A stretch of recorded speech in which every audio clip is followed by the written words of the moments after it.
আপনার যে সম্পদ আছে এটার বহিঃপ্রকাশ আল্লাহ দেখতে পছন্দ করে। আপনাকে যে আল্লাহ কি নাজ নেয়ামত দিয়েছে, অহংকার ছাড়া স্বাভাবিক বহিঃপ্রকাশটা আল্লাহ দেখতে পছন্দ করে। কোন সুবহানাল্লাহ।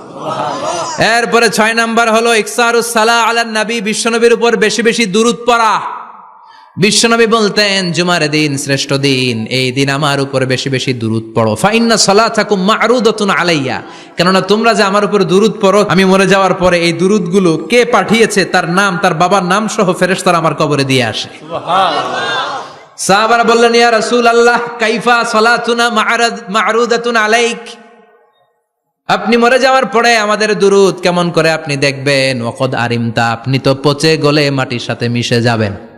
বিশ্বনবী বলেন ইন্নাল্লাহা হাররামা আলাল আরদি আন তাকুলা আজসাদাল আম্বিয়া, নবীদের লাশকে খেয়ে ফেলা, নবীদের লাশকে পচিয়ে ফেলা জমিনের সব মাটির জন্য আল্লাহ হারাম করে দিয়েছে।